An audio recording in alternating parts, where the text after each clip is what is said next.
Hi everybody. It's my pleasure to introduce Emily Kubin. Emily is a PhD student in the Political Psychology and Communication Lab, led by Christian Konsikowski at the RPTU, right, the Technical University of Koblenz-Landau, and an affiliated member of the Center of Science and Moral Understanding, directed by Kurt Gray at the University of North Carolina at Chapel Hill. Emily studies political communication. Specifically, she focuses on how political opponents view and interact with one another, and the role of the media plays in opponents' perceptions of one another. She places a special focus on studying strategies of political opponents and the media, and how it can be used to reduce affective polarization. Emily, thank you so much for joining us today. Yeah, thank you so much. So I think I should just share my screen then and get started, right? Yeah. Okay.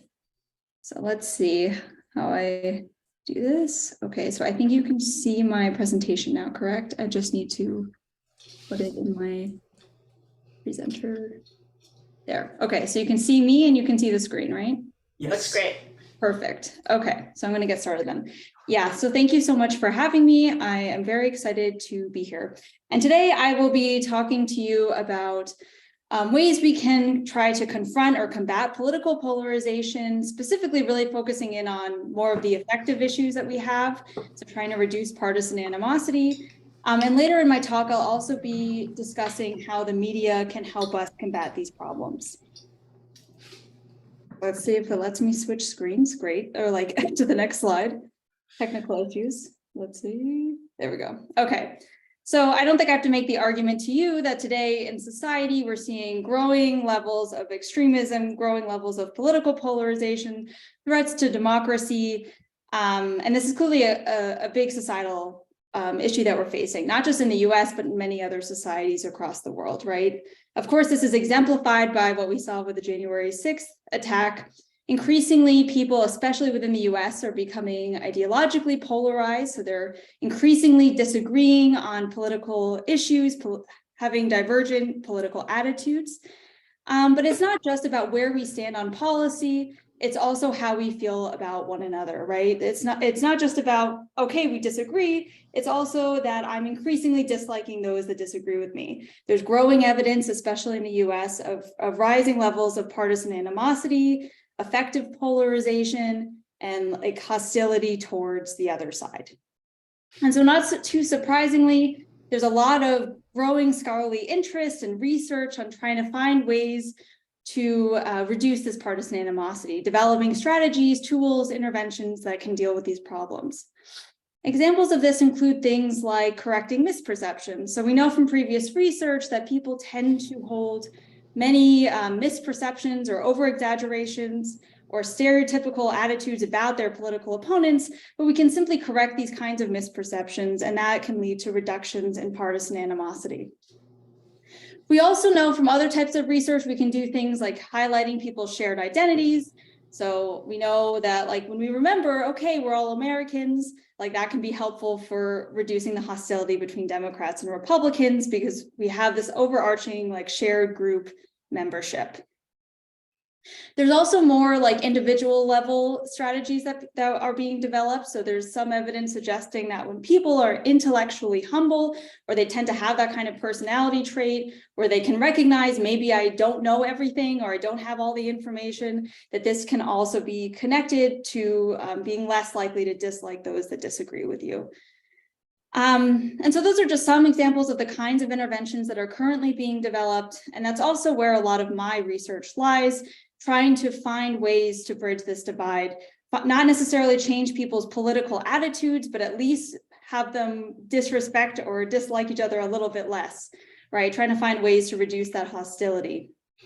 So some of my research that is kind of exemplifying this point is what I like to now call the outgroup experience effect. We published this a few years ago, and basically all it is suggesting is that, or all it was studying rather, was to understand what types of arguments we should be using in conversations with our political opponents. And I'll walk through a few of those studies quickly. So basically what we were interested in is having people interact with their political opponents. What should those opponents say to them in order to bridge divides and build respect? So for example, or is it effective for a political opponent to highlight their experiences, especially their harm-based experiences? So for example, saying, hey, the reason I disagree with you on gun policy is because, or like the reason I'm pro-gun is because I've needed to use a gun in self-defense. So is an argument like that something that's potentially effective? Or is it better to be using factual information? So for example, data and statistics. Saying that the reason I disagree with you on gun policy, the reason I'm pro-gun is because of these very specific statistics of, suggesting that that guns in communities actually keeps people safer. I mean, the question was, does one of these arguments work better or worse in terms of increasing how rational political opponents seem with their argumentation, but also how respectful I'm going to be of that person. So this is the main question we were trying to study in this paper. So we did 15 studies. This is a very big overview. Of course, I'm not going to talk about most of these studies right now, but I just wanted to highlight a few key points that might be interesting to some of you. So in our first set of studies, which I'll talk about quickly here, we were interested in understanding people's lay intuitions about what they think would be more effective for bridging divides. So participants were just asked to think in the abstract about a political opponent. So not necessarily actually be engaging with a political opponent, but just think in the abstract about an opponent. What would that person have to say in order for you to view them as a rational person, in order for you to respect them? And what we found was that people felt like facts would be the key to bridging divides. People reported that if their political opponents communicated the facts, that they would view that opponent as more rational and they'd respect that person more than if they heard from an opponent who based their opposing views on their own subjective lived experiences. So this is suggesting people's layer intuitions are that facts are key for bridging divides. But we find that this might actually be a forecasting error when we actually test this when we introduce people to an actual political opponent. So they're not just thinking in the abstract, but actually being confronted by a political opponent. So now instead of doing this abstract exercise, people are instead being exposed to somebody who disagrees, either based on specific statistics or facts about gun policy, or based on their own subjective lived experiences with guns. And what we find is that when people are actually being exposed to these lived experiences from their political opponents, they're viewing them as more rational people. They're more willing to respect them than if those opponents are communicating the facts. So again, this is suggesting that now when people are actually having or hearing from the other side, personal experiences are more beneficial, more effective for bridging divides.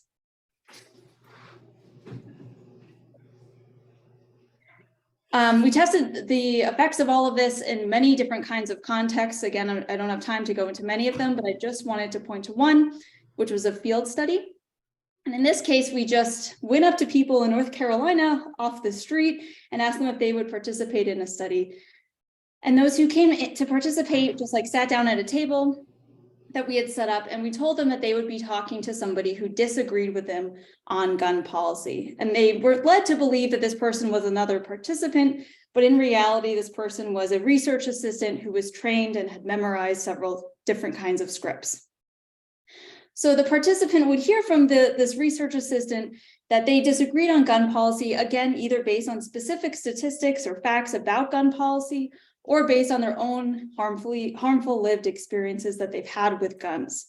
We recorded the conversations and how the participant reacted to the research assistant, and then coded these discussions that the research assistant and participant were having. And what we consistently found a lot in line with our other research was that, again, when the research assistant was highlighting their own lived experiences, participants were saying things that led to us to believe that they were thinking that the opponent was more rational. So for example, saying things like, I understand where you're coming from. I get why you have this point of view based on your experience. So they were highlighting these ideas of rationality, but they were also exhibiting greater respect towards the political opponent as compared to when the research assistant highlighted factual information. So again, this is suggesting that now in face-to-face conversations, we're seeing these effects emerge as well. Now, one of the questions you may have is like, okay, these experiences, yes, they're effective, but they are these like very vivid experiences, right? They're talking about like needing to use a gun in self-defense or being harmed by guns, right? Like this is something that most people thankfully don't have, these kinds of like vivid, harm-based experiences. And so we wanted to see if the only time experiences are beneficial is when they're harmful, or experiences that are not harmful can also have some kinds of benefits. So in another study, we had people hear again from somebody who disagreed with them, in this case about gun policy. And they disagreed either based on facts and statistics that they knew, based on their own harmful lived experiences with guns. So these are the two conditions we've consistently used across all these studies. And then in a third condition, we added that this person disagrees with you based on this person is pro-gun, and they've had like these like gun safety courses that they've taken. So they have like a relevant experience with guns, but it's not based in harm. And the question is, does this kind of experience also work in terms of bridging divides, building respect? What was really interesting was that we found that the harm-based experience was the best. So harmful experiences are the best at promoting perceptions of the other side or the opponent as being a rational person, and that also is driving respect for that person.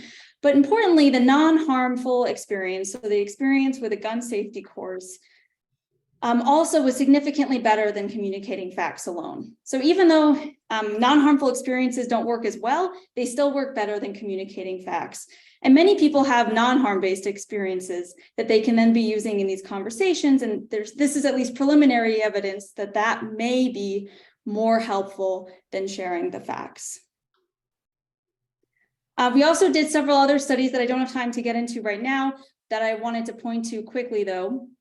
We also found in some other work that basically subjective personal experiences that people have, their opponents view those subjective experiences as more true than objective facts. So people value or view harm-based experiences as things that are harder to doubt and as more true than factual information. And of course, I think that has a lot of consequences when we're trying to think about how people view the other side, right? So this is one intervention that is potentially helpful, this experience sharing idea, but a problem with this intervention, and a problem that many interventions have, is how we can apply them to the real world. We have all these really cool ideas for unique interventions in scholarly research, and yet have a hard time finding a way to apply it to the real world. And that's because there's a lot of problems and hurdles that we have to get past to do that. One of these problems is that people lack motivation to talk to the other side. So we have lots of interventions where we're like, if you do talk to the other side, share your experiences or highlight your shared identities or whatever. But how do we get people to come to the table in the first place to try to like use these interventions? We know from past research that people aren't that interested or motivated to do so. We also know that people lack a lot of opportunity to engage with the other side.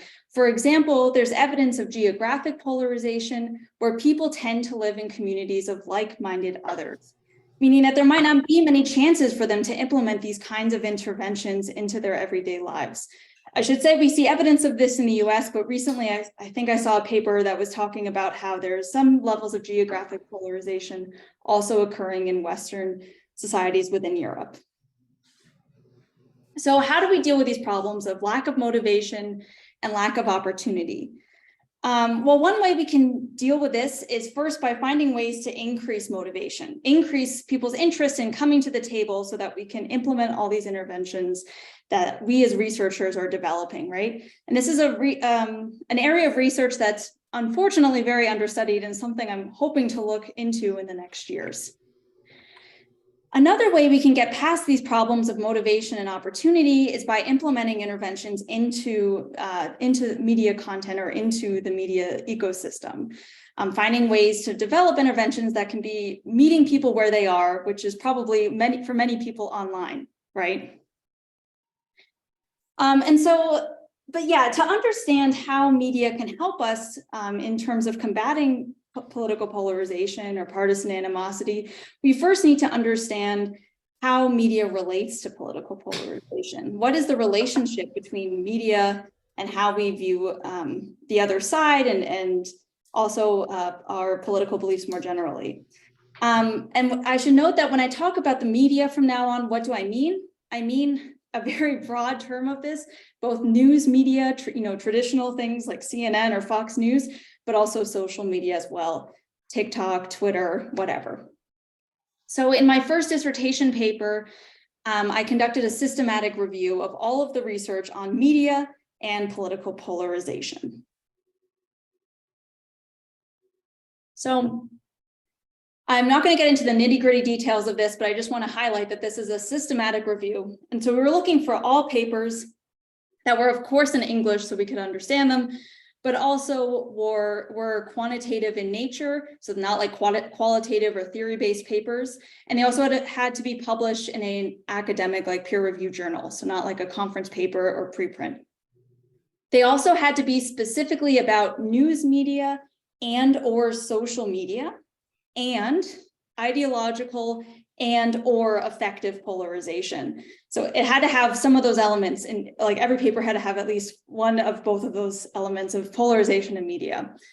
And with this criteria, we ended up with 94 articles that we analyzed, and they all took different kinds of perspectives in terms of understanding how media and polarization relate to one another.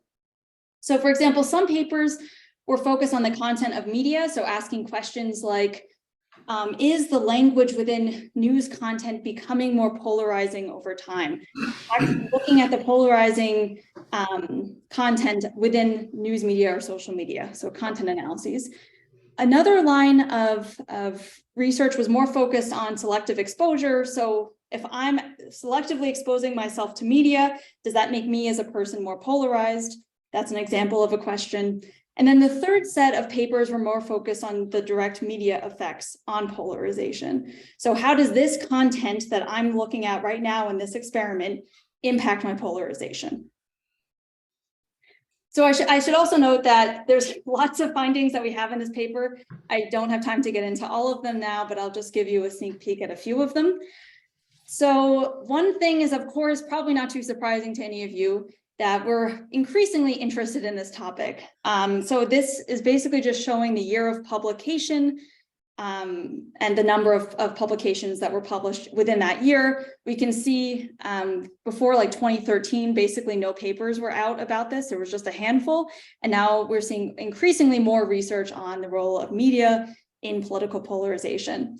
I should also note that in 2020, we stopped collecting data in July of 2020. So anything published after July 31st was not included in this number. So it's probably even higher than that. So clearly as a field, we're interested in this, probably not too surprising.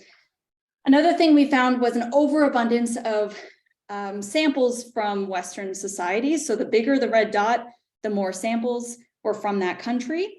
And we saw an overabundance of research coming from the US. Again, very common thing that we see across a lot of psychological research. And also given the issue of polarization occurring in the US today, I don't think it's overly surprising that there's a huge amount of research there. But there's plenty of other countries that we have very little knowledge about. So I think that we should be trying to gather more data from other countries. Okay. So another question I'm often asked about with this paper is like, okay, is media making things worse? Like, what's the big takeaway message? And of course, I can't give a takeaway message. It's super complicated, super nuanced, and I can't give any clear answers on exactly like whether or not, yes or no, media is making polarization worse. But I'll give you an example of one really interesting finding that we have from this paper. And that is that we consistently found that when people are accessing or are exposed to pro-attitudinal content, so content that's in line with their political beliefs, it consistently makes political polarization worse. It consistently drives ideological polarization, extremity towards more extreme stances, but also it exacerbates affective polarization, driving dislike for the other side. So that was the most consistent evidence we found. On the other hand, when people are exposed to counter-attitudinal information, so information that is not in line with their political beliefs, there's inconsistent evidence. So some research suggests that it makes people dig into their bootstraps, become more politically polarized, whereas others find that counter-attitudinal information may moderate people's polarized attitudes. So, yeah.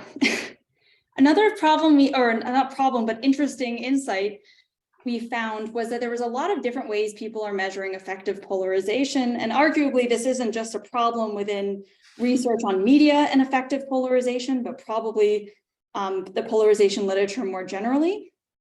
So I'll give you walk you through a few examples of how we're measuring affective polarization.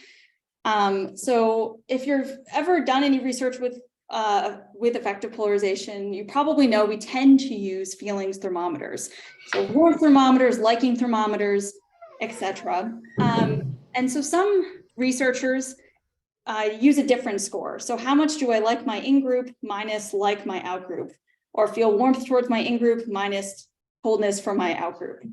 Other researchers use just out-group measures. So don't care about the difference, but rather just about how you feel about your out-group. We also found that other researchers do not use feeling thermometers at all, and rather are asking people, how honest are Republicans? How trustworthy are Democrats? How intelligent is this political group, etc. So that's a whole other way of measuring affective polarization. We also found that there was differences in who people are being asked about.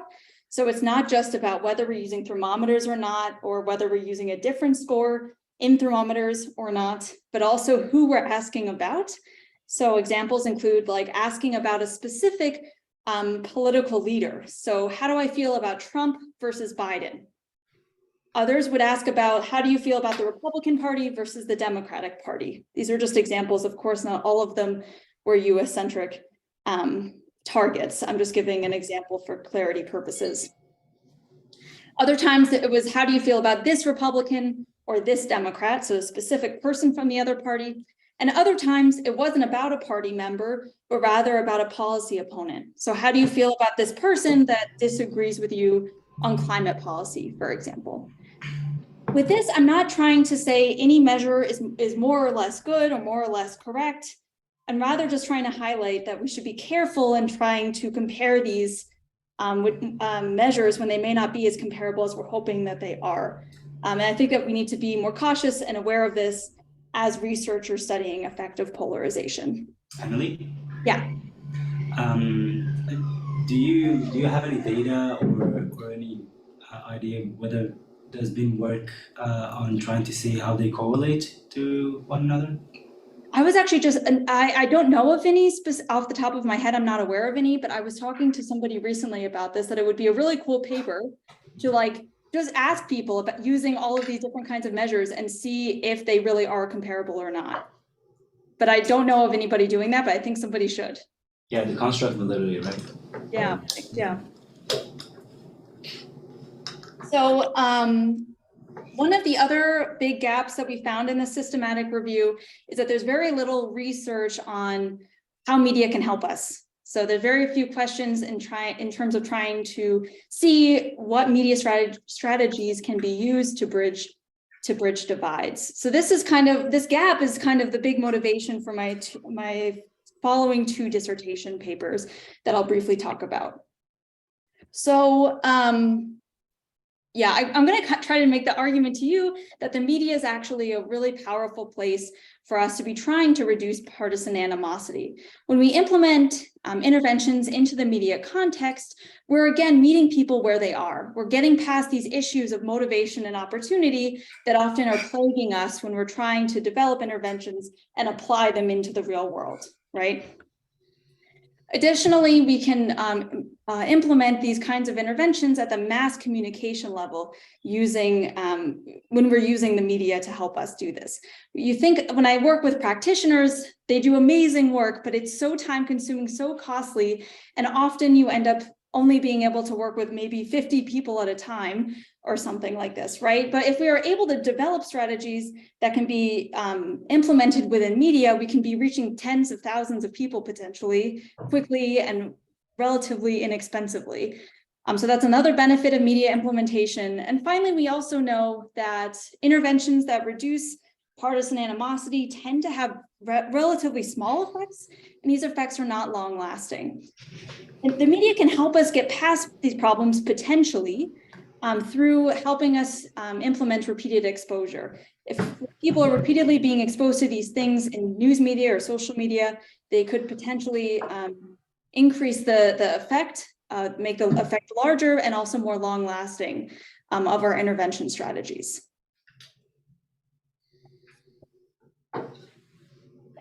So in my second dissertation paper, which was recently published at Political Psychology, we're trying to find a way to use news media or to use media more generally to help us reduce political dehumanization. So we know from previous research that in many societies, but especially within the US, people are no longer just like disliking each other, but are actually starting to dehumanize one another, view the other side as less human than one's own in-group, political in-group. And we know that dehumanization is in some ways rooted in people's intolerances of the other side, which may make sense for why we're now starting to see dehumanization, as we've seen growing levels of intolerance towards opponents in the US in recent years. And so I wanted to see if I could combat this problem through a experience sharing intervention that's related to the first paper I talked about today, seeing if sharing your lived experiences with your political opponents, specifically within the media context, can also reduce people's intolerances and dehumanization of the other side. Now, you may think that based on everything that I've said today, or at least with this paper and the first paper I talked about, that I think we shouldn't be using facts and that facts don't matter and that we don't need them in political conversations. But of course, I don't think this. I think it's important to find ways to communicate the facts to our political opponents in order to have a healthy democracy, right? Factual communication is important. So in this paper, I wanted to also explore whether we can communicate the facts. So we had a very similar setup to our previous study, and basically participants just heard from a political opponent who disagreed based on facts, just like in the first paper, disagreed based on their harmful lived experiences, or they disagreed based on both their own experiences and facts. So we're calling this the combination approach. And if this combination approach works similarly well to experiences, it would suggest that we have found an effective way to bridge divides and still communicate the facts. So a very quick overview of what this study looked like.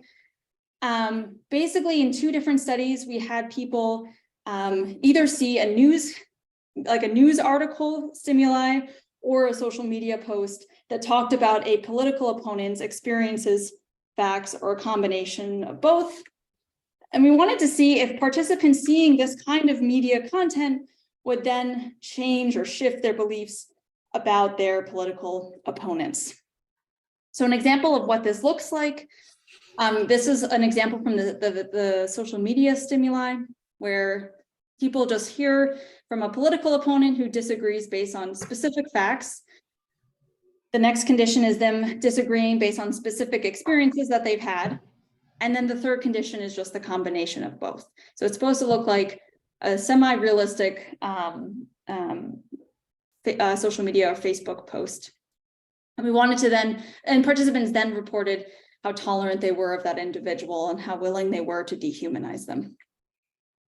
And what we found in this study was, first of all, that the personal experience and combination conditions, which were the red and white ones, were significantly better than the factual condition in terms of promoting tolerance and reducing dehumanization. But importantly, they weren't significantly different from one another, suggesting that you can pair facts with experiences and still bridge divides. So this is one potential route for us to be communicating facts that matter. We replicated the same findings in our news media study, which again was the exact same setup, just this time it's a news article instead of a social media post. Yes, so I'm running out of time, so I'll try to go relatively quickly to the next part. So this research is suggesting that one way media can help us bridge divides is by changing media content. So changing what people are accessing or seeing in news media or social media. Of course, that's not always going to be realistic or pragmatic or possible in the real world. And so in our next project, we wanted to see if we could develop a warning system about polarizing content. So not change the content, but rather warn about it. So this paper is now under review and is my third dissertation paper. So I'll give you a little background on where this is all coming from. So previous research suggests that when we see news content like this, news content about political polarization in society, it makes me, the reader, feel more effectively polarized. So seeing polarization news content makes me more effectively polarized. And the question is like, okay, so this content is then somehow impacting the person, and that's in turn leading to them to dislike the other side more. And my question was like, well, why is that the case? It feels like we're like missing a step of understanding the psychological mechanisms that are explaining why that's occurring. And so I did some theorizing a little bit on why this is the case. We know from previous research that when people access lots of content, they selectively expose themselves to lots of media, that it makes them feel like society is more polarized. So the more I access media in the widest sense, the more likely I am to feel like society is polarized. And if that's the case, it would then suggest that specifically accessing news content about polarization should surely be leading also to people feeling like society is super polarized. We also know from previous research that when people feel like society is more polarized, that makes them feel more effectively polarized. So the more I feel like society is polarized, maybe potentially the more distant I feel from the other side, the more extreme they feel, and that makes me dislike them more, right? So with that, I suggest that potentially seeing this kind of news content that I'm talking about, news content about societal polarization, will make me feel like society is super polarized, in turn explaining why I'm effectively polarized. And that explains this relationship between this news content that people are accessing and their subsequent effective polarization. But the big question is like, okay, well, how do we combat that, right? Like, how do we find ways for news media to be able to report about polarization without making things worse unintentionally? Now, of course, I'm going to suggest that we should be using or potentially accessing from what we've learned from misinformation research, which is inoculation theory, using inoculation theory to help us develop strategies that can reduce political polarization. I'm not going to get into that. I think you guys are all the experts on this. But what's important is that inoculation theory has been implemented with misinformation research for quite a while now. And I'm suggesting that why are we not trying to implement it into polarization research as well? Inoculating people against the coming attack of potentially polarizing ideas, right? And so this is kind of the motivation, and something that I think is woefully understudied but incredibly relevant, is trying to take what we've done already with misinformation research and try to apply it to polarization work. So in this project, I developed the polarizing content warning. Now, I should say that this is a very rudimentary warning, and I'm sure it can be improved in many ways. But I think it's an interesting first step at this potential idea of inoculating people against polarizing ideas. So this warning is like not the prettiest warning, but it basically is saying, hey, like scientific research suggests that news content like this can make people feel like society is polarized, and it makes people more polarized. So like be aware as you read this article. And we then had a very simple experiment testing if this warning is helpful. So in one condition, people just saw a news article about political polarization in society. And in the second condition, people saw the exact same article, but this time with the warning label next to it. And the question was, does this warning label help, at least indirectly, reduce people's affective polarization as compared to the control condition? And we found that that was actually the case. So the content warning, as compared to not having this warning, was reducing people's perceptions of how polarized society was, and that in turn reduced their affective polarization. So this is a first test suggesting that there might be some benefits to having warning systems like this. But not everybody accesses their news content from news media, obviously. Sometimes people access it via social media. So we wanted to implement this in a social media stimuli as well. So in another study, some participants saw just the polarization content. So this is it's supposed to look like a social media post linking to a news article about political polarization. Some people saw the same thing, except with the warning label with this social media post. And a third group of people saw this like pre-bunking version. So people saw the warning and then saw the social media post about polarization. And we wanted to use this pre-bunking technique just to see if that worked more or less effectively. They work similarly as with our with text warning, and both types of warnings were better than no warning at all in terms of reducing people's perceptions of how polarized society is, and in turn that led to reductions in their affective polarization. As a quick follow-up study, we also tested whether it mattered where the source of the warning came from. So some people saw a warning from USA Today, which is the news site, and other people saw that the warning was actually from the social media site. We found, again, no differences. It didn't matter where the source came from. As long as the warning was there, it indirectly led to reductions in affective polarization. Finally, we also tried to make our warning more in line with what Facebook and Twitter are already using to combat misinformation, like their misinformation warnings. And if we found that this was effective, it would suggest that we can easily implement or translate our polarizing warnings into what already exists on social media platforms. And both these warnings were also effective as compared to not having the warning in indirectly reducing people's affective polarization. Okay, so with that, yeah, I guess I'm trying to make the argument to you that the media can be really helpful. We can use it in terms of changing media content per se to reduce partisan animosity, but we can also develop many cool, exciting tools that have not been studied at all. And it's a very new idea, I think, that we can be developing warnings against polarizing content. So with that, I think that the media is a really powerful place for us to be implementing interventions.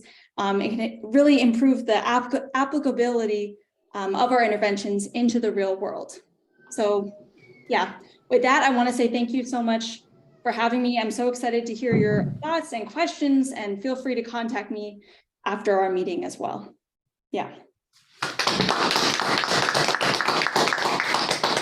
Yeah, thank you so much, Emily, for this great talk. I think we can open it up for discussion. So yeah, if you're on Zoom, please raise your hand. If you're here, just go. Yeah, Dawn.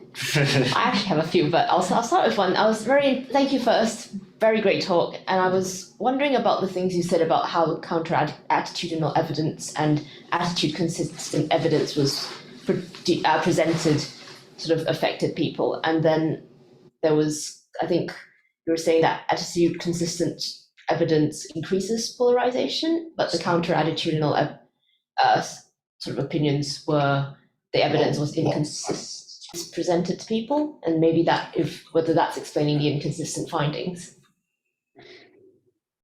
Yeah, that's a good question. I think that there's probably a lot of factors going on there that I don't have all the nitty-gritty like clear answers for, but I can imagine, for example, part of it can depend on what the content is about. So if it's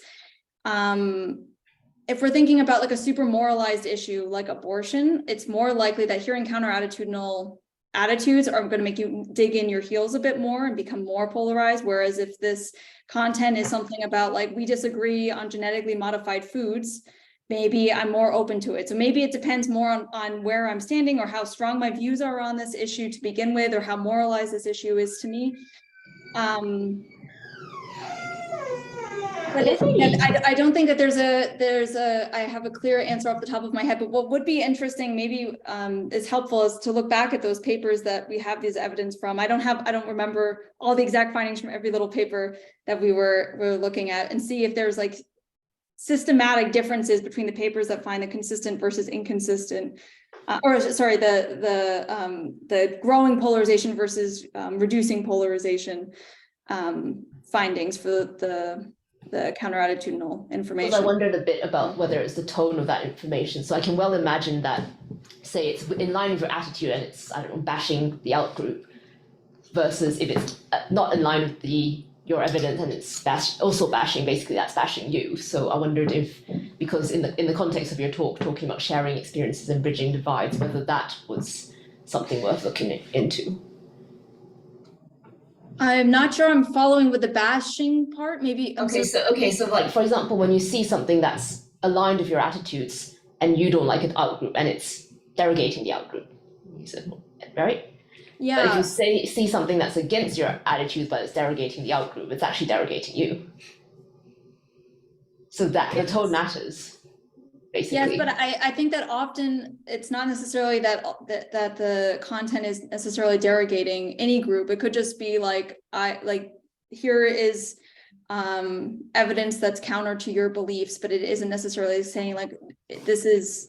I'm thinking about social media posts when there's somebody from the other side who's like, oh, the Republican Party is a bunch of jerks, or something like this, and that is not the same necessarily as like a relatively unbiased news article talking about evidence that guns keep society safer, for example. Yeah, so that was what I was asking, like, was it all there's great variation. So there's all those things. So sometimes this content is like social media content, for example, is about people being super uncivil, and seeing how like accessing that incivility from the other side is leading me to become more or less polarized. Whereas other content was about news content about keeping guns keeping society safe or something, and I'm either pro-gun or anti-gun, and how does it affect me?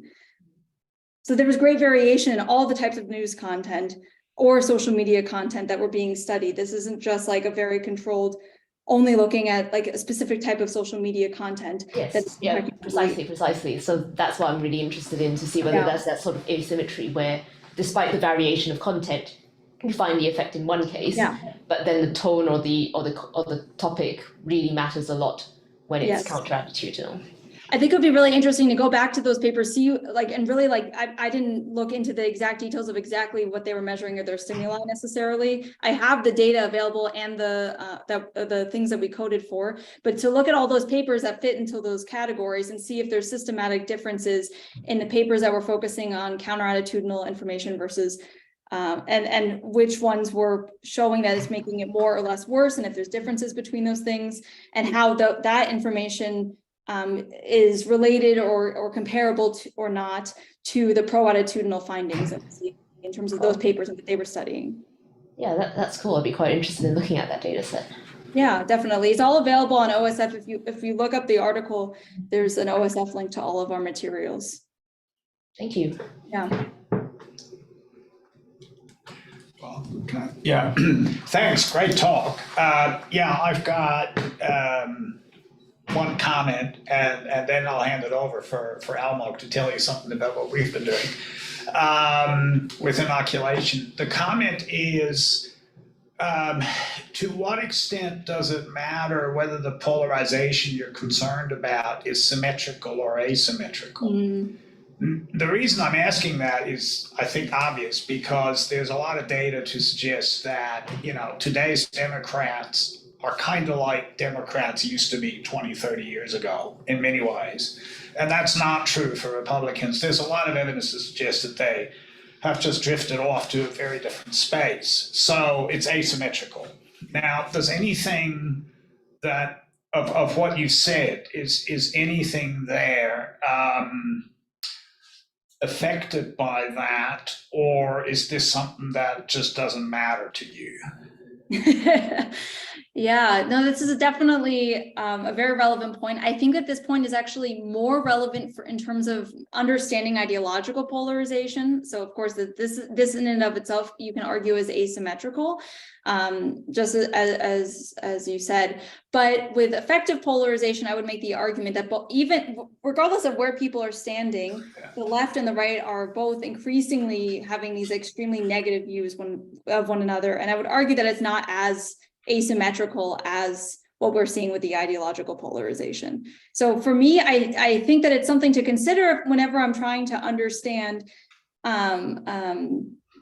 ideological polarization and what this means, but I think that it isn't necessarily as relevant for effective polarization, because as we know from like Liliana Mason's work, doesn't necessarily, just because we or it doesn't necessarily matter where we all are standing in terms of policies, we can still like really hate each other even if we have a lot in common.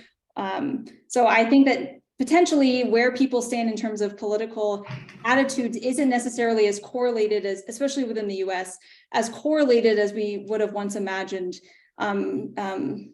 Yeah. Did I say the full sentence correctly? That ideological polarization isn't as correlated today to effective polarizations as it once was. So therefore, I think this question is a little bit less relevant for effective polarization. Okay. I hope that makes sense. Yeah, no, I accept that. Yeah, no, that's fine. Okay. What is it you like me to do? Well, I saw your eyes light up No. when Emily talked about inoculation, so I thought. Yeah, we also have some work in progress in a similar direction, and one of the problems that we are facing is that we have that the intervention that we introduce affects both reduces both effective polarization and issue polarization. Okay, that's super cool. And now it's then there's the argument, well, do we really want to make people less polarized on issues, right? And that leads me to the next point that I actually wanted to bring to this table, which is it made me think of maybe there are some cases when we even don't want to reduce effective polarization, and which is like across the board, people will say that this is a major problem, and that we do need to make people more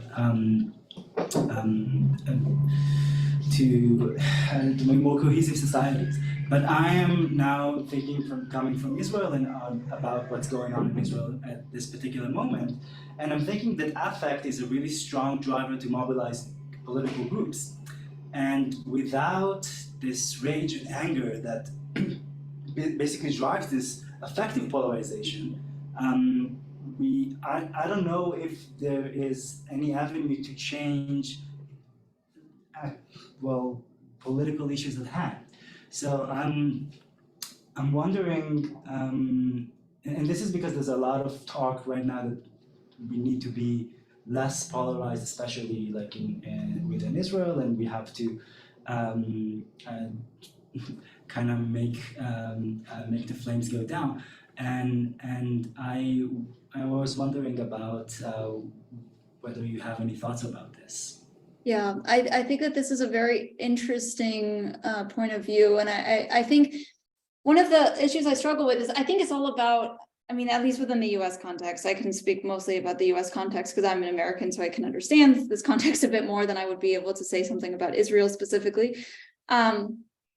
But I think that there's an argument to be made. Of course, effective polarization, trying to find ways to reduce it, can have a lot of advantages. It's good for us to try to find ways to respect each other a bit more. That builds times for us to be able to compromise and work together, and that's good for democracy. But it's also like a backfire, like a downside of this as well. One of the examples is with this question about mobilization or anger in terms of motivating people.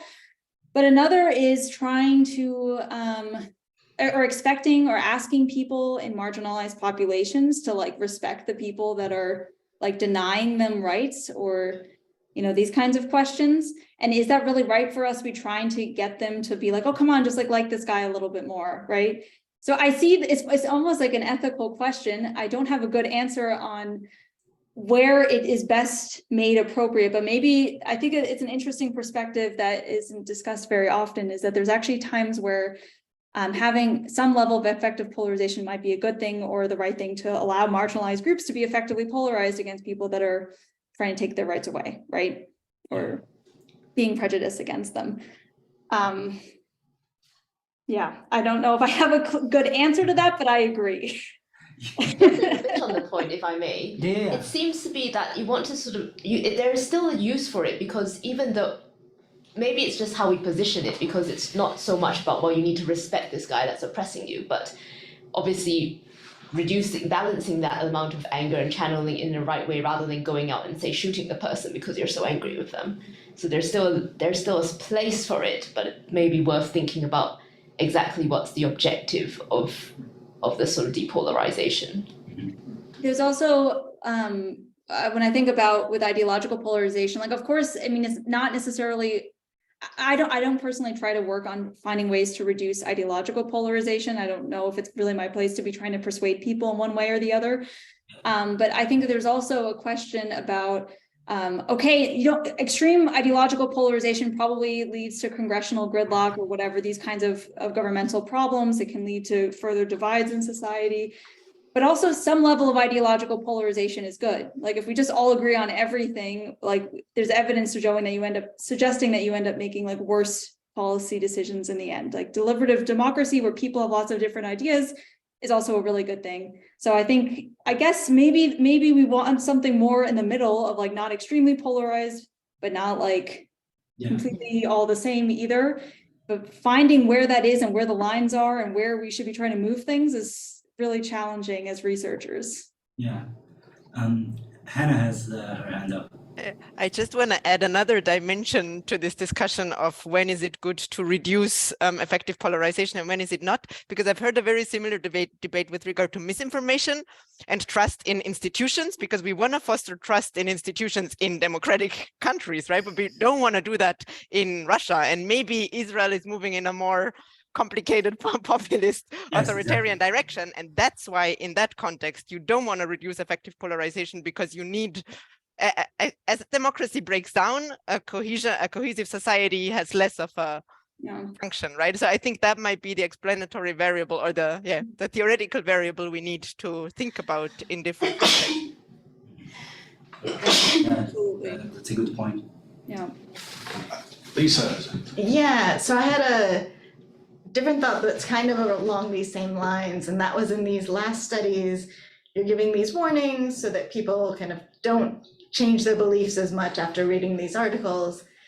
But on one hand, the media is writing those articles because they think that the population needs to be informed that polarization is increasing. So I'm just wondering how you think about, like, is it a good idea to not allow that belief change to happen, or should we be kind of like,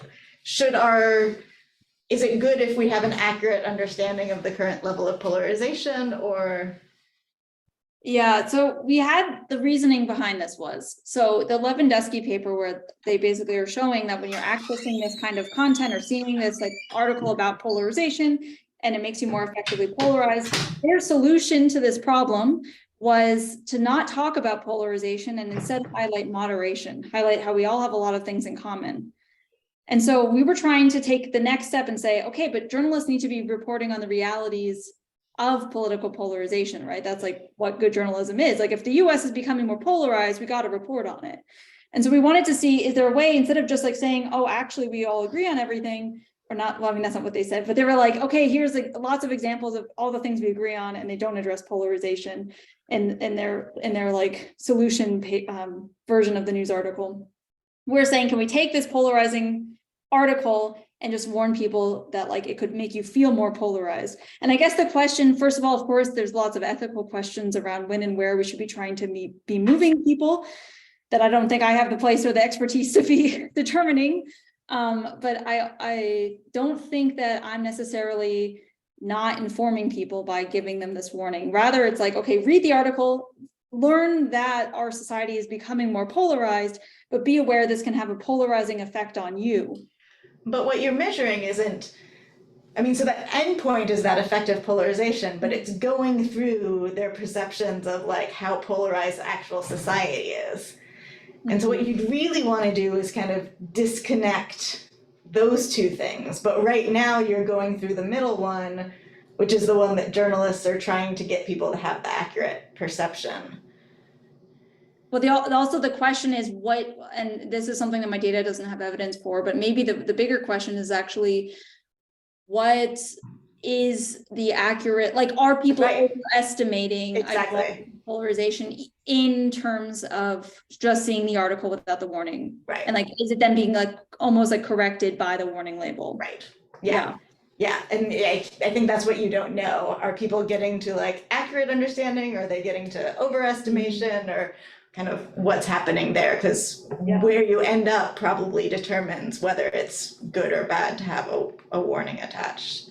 Yeah, I totally agree with you on that. I don't think it's the most perfect project yet. I'm still like trying to figure this out. I think that maybe that would be a really good additional study to be teasing apart these points a bit more to make the argument stronger. I definitely agree with you. Yeah, thank you for that feedback. Yeah. I have to run to another meeting, Emily, but thanks for the talk. This was great. Yeah, thank you so much. Nice seeing you again.